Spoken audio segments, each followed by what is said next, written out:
بسم اللہ الرحمن الرحیم۔ السلام علیکم۔ کیسے اسٹوڈنٹس آپ لوگ؟ میں ٹھیک ہوں، امید کرتی ہوں کہ آپ لوگ بھی ٹھیک ہی ہوں گے۔ آج ہم اردو کی تیسری کتاب کے بارے میں پڑھیں گے، ٹھیک ہے؟ Open your books, page number 1۔ آج ہم سبق نمبر 1 حمد کے بارے میں پڑھیں گے، ٹھیک ہے؟ حمد کے بارے میں کسی کو پتہ ہے کس کو کہتے ہیں؟ جی ہاں، حمد ایسی نظم ہوتی ہے جس میں اللہ تعالیٰ کی تعریف بیان کی گئی ہو۔ سب سے پہلے ہم ریڈنگ کرتے ہیں۔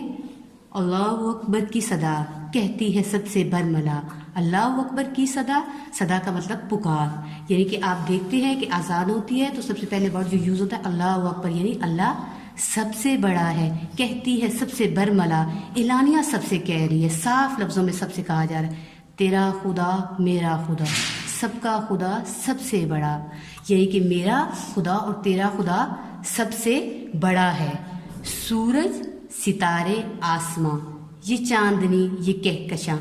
سورج آپ دیکھتے ہیں دن کے وقت سورج نکلتا ہے، رات کے وقت آسمان پہ ستارے ہوتے ہیں، اور یہ چاندنی، چاندنی کا مطلب ہوتا ہے چاند کی روشنی۔ آپ رات میں یہ بھی دیکھ رہے ہوتے ہیں کہ آسمان پہ چاند ہوتا ہے جس کی بہت روشنی ہوتی ہے۔ یہ کہکشاں، کہکشاں کا مطلب ہے ستاروں کا جھرمٹ، ٹھیک ہے؟ چشمے، پہاڑ اور وادیاں۔ چشمے کیا ہوتے ہیں؟ کہیں زیر زمین جو پانی کے ذخیرے پھوٹتے ہیں ان کو ہم چشمے کہتے ہیں۔ جیسے کہیں سے آپ نے کوئی کھودی ہے زمین، وہاں سے پانی نکل آیا ہے تو وہ صاف پانی نکل آیا ہے تو ان کو چشمے کہا جاتا ہے۔ اس کے علاوہ آپ دیکھتے ہیں زمین پہ پہاڑ ہیں اور وادیاں بھی اللہ تعالیٰ نے بنائی ہیں۔ یہ دریا، سمندر اور ندیاں، یہ گائیں، بھینسیں، بکریاں، پھول پھل اور یہ کھیتیاں، یعنی کہ وہ یہ بتا رہے ہیں کہ جتنے بھی سورج، چاند، ستارے، چشمے، پہاڑ اور وادیاں، یہ سب کس نے بنائے ہیں؟ اللہ تعالیٰ نے بنائے ہیں۔ اللہ تعالیٰ ہی ان کا مالک اور خالق ہے۔ یہ جنگل، یہ صحرا، صحرا ایسی جگہ کو کہتے ہیں جہاں پہ ریت ہی ریت ہو، پانی نہ ہو۔ گلستان، جہاں پہ پھول ہی پھول ہوں، اس جگہ کو گلستان کہا جاتا ہے۔ حور اور فرشتے، انس و جاں، یعنی کہ انسان اور جن، انس و جاں کہتے ہیں انسان اور جن۔ یہ گائیں، یہ بھینسیں، بکریاں، پھول پھل اور یہ کھیتیاں۔ یہ گائیں، یہ بھینسیں، بکریاں، آپ طرح طرح کے جانور دیکھ رہے ہیں زمین پہ، یہ سب کس نے بنائے ہیں؟ یہ اللہ تعالیٰ نے بنائے ہیں۔ برسات، برسات، ٹھنڈی سردیاں، پتجھڑ، بہاریں، گرمیاں۔ برسات بیٹا کہتے ہیں بارش کے موسم کو، ٹھیک ہے؟ ٹھنڈی سردیاں، سردیوں میں چونکہ موسم ٹھنڈا ہوتا ہے اس لیے سردیوں میں بہت ٹھنڈ ہوتی ہے۔ پتجھڑ، پتجھڑ کس موسم کو کہا جاتا ہے؟ جب درختوں کے پودوں کے پتے جھڑ رہے ہوتے ہیں اور درخت بالکل ٹنڈ منڈ دکھائی دے رہے ہوتے ہیں۔ بہاریں، بہار کا موسم کیسا ہوتا ہے؟ جس میں پھول کھل رہے ہوتے ہیں، ہر طرف ہریالی ہی ہریالی چھائی ہوتی ہے۔ گرمیاں، گرمیوں کے موسم کو کہا جاتا ہے۔ تو اس میں 4 موسموں کا ذکر ہے، سردی، گرمی، بہار اور خزاں۔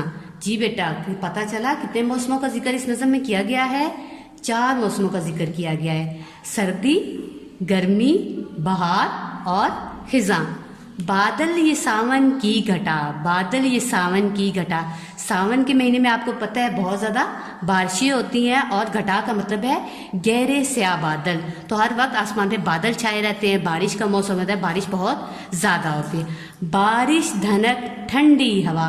بارش، دھنک، دھنک آپ کو پتہ ہے کوسے قزا ہے، انگلش میں کیا بولتے ہیں؟ رینبو، رینبو کا تو سب کو پتہ ہے جی۔ جب بارش ہو جاتی ہے، آسمان صاف ہو جاتا ہے تو آسمان پہ 7 رنگوں کی ایک کوسے قزا بنتی ہے جس کو ہم دھنک بھی کہتے ہیں۔ ٹھنڈی ہوا۔ اس نے ہے سب کو پیدا کیا، تو پیدا کس نے کیا ہے؟ اللہ تعالیٰ نے ان سب کو پیدا کیا ہے۔ سب کچھ ہمیں اس نے دیا، ہمیں سب کچھ کس نے دیا؟ اللہ تعالیٰ نے۔ اس کائنات کو کس نے پیدا کیا؟ اللہ تعالیٰ نے۔ یہ سورج، چاند، ستارے کس نے بنائے؟ اللہ تعالیٰ نے۔ یہ موسم، 4 موسم ہمارے کس نے بنائے؟ اللہ تعالیٰ نے۔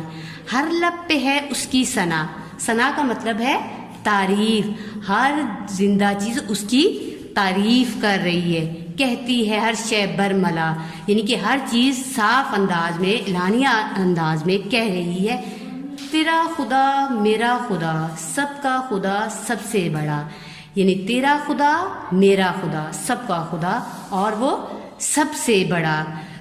تو اسٹوڈنٹس یہ تھا ہمارا آج کا سبق. یہاں پہ ہمارا اختتام ہوتا ہے. اگلی ویڈیو میں آپ کو دوسرے سبق کی ایکسرسائز کرواؤں گی.